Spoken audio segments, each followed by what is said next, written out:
Hello and welcome to the news button. While Indian armed forces were making much headway in answering Pakistan's every machinations, as a bolt from the blue came the news that India has caved in to American requests and agreed for a ceasefire with Pakistan.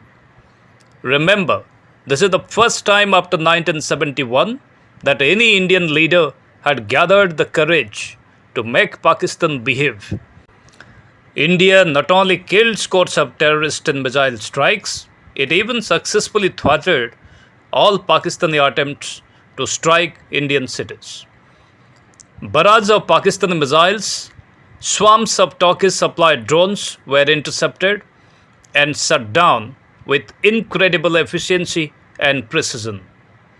Not just this, scores of major Pakistani military infrastructure and air bases like Rawalpindi were heavily pounded by Indian missiles, all done to teach Pakistani rogue army a befitting lesson. It was hard talking on the part of India that India won't tolerate terrorism, and it's prepared to take whatever step needed to finish the root cause of terrorism, the Pakistani army.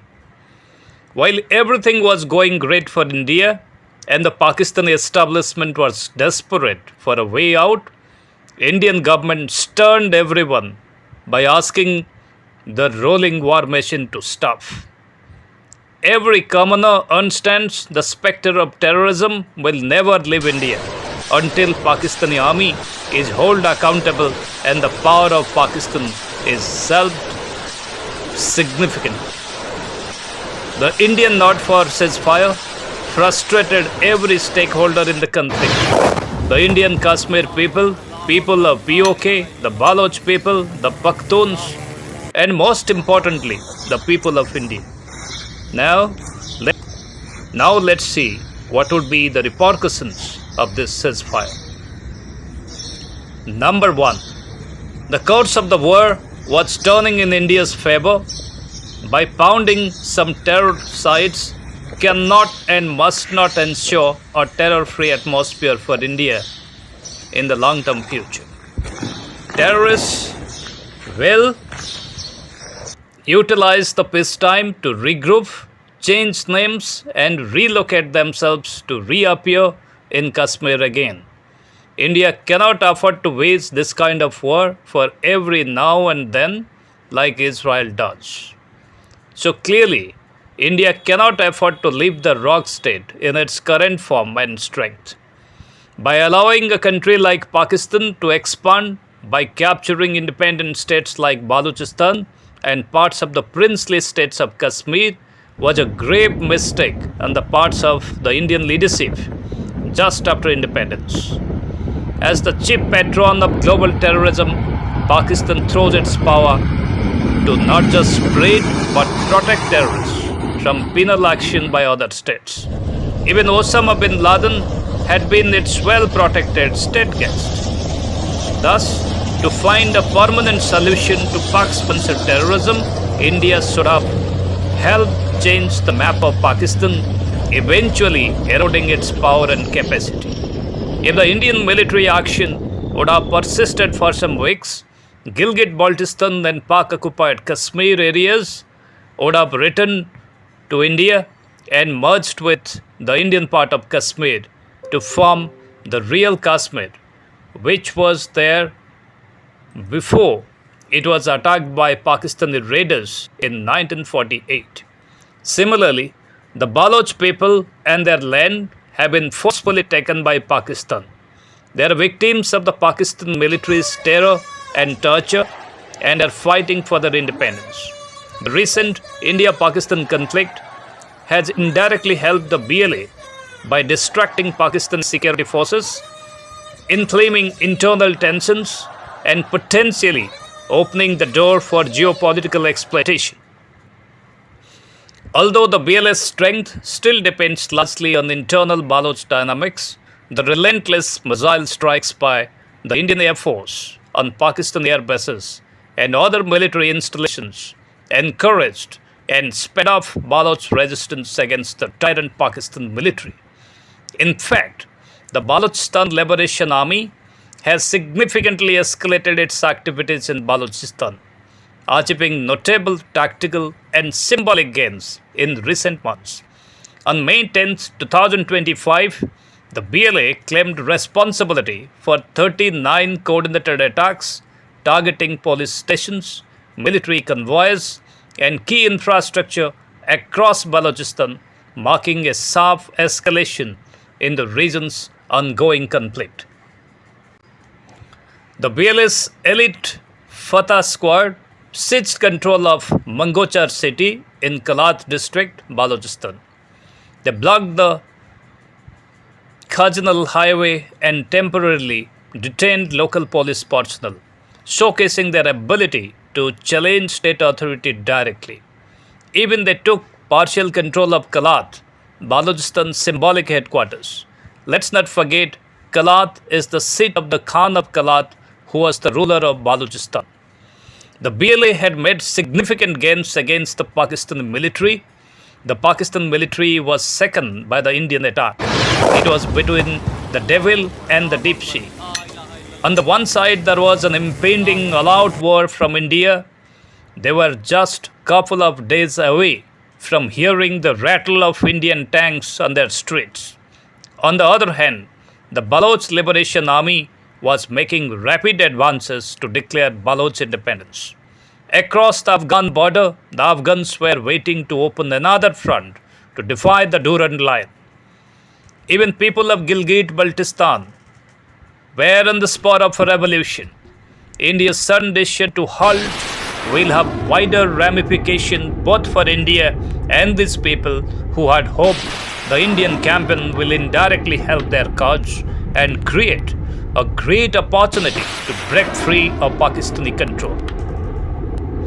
The Indian campaign, codenamed Operation Sindoor, was having a dream run, dismantling terror infra, crossing military hubs, crippling Pakistani air defense. The decision of the ceasefire not only put the war machine to a screeching halt, it also splashed cold waters on the national resolve for a full and final showdown with Pakistan. The aerial strikes proved Pakistan's nuclear bluffs.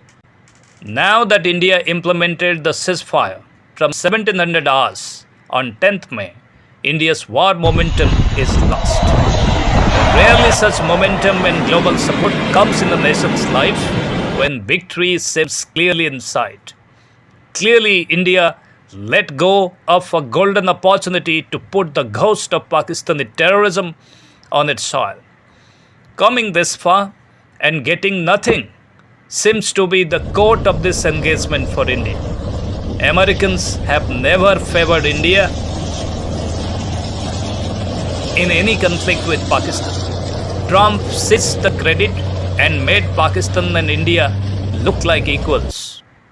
It's like two fighting boys schooled by the school principal when the principal ignores the difference between the victim and the oppressor.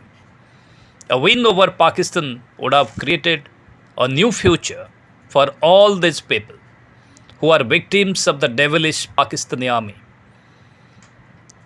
An allowed Indian win would not just expand India's border in the form of formation of the complete Jammu and Kashmir state, but also the creation of 2-3 new nation states, Balochistan, Sindoor and Pashtunistan, while Pakistani Punjab might remain as the state continuator of Pakistan. Now that India agreed for a hurriedly mediated, randomly decided ceasefire, it has splashed cold waters on the aspirations of all these people, not to talk about the national aspirations of the Indian people.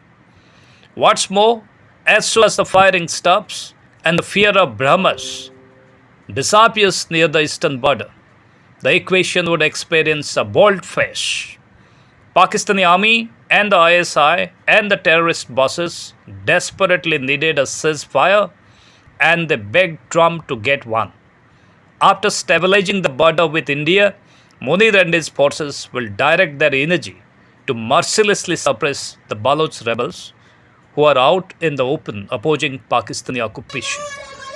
show bad days ahead for the Baloch Liberation Army and its sympathizers. They had betted on the strength of India and trusted India's help.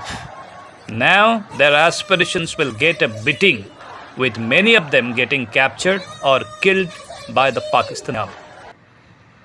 Another obvious consequence of this ceasefire would be a diplomatic downslide in India's military and geostrategic status as the sole political hegemon in South Asia. A complete victory was in sight if India would have just continued pounding the Pak military installations for one more week or so. Then the tanks and the infantry would have rolled in to do the sanitary drive. Probably American and Western pressure has done India in. Indian leadership somehow lost sight of the bigger strategic benefits and long-term stability that a decisive campaign would have brought for India.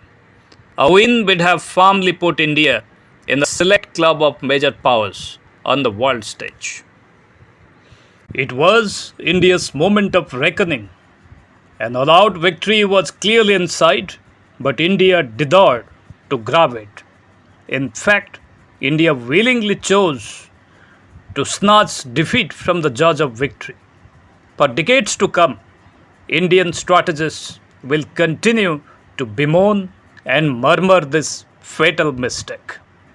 What are the consequences India might face because of this hasty and thoughtless ceasefire? Please let us know in the comment section.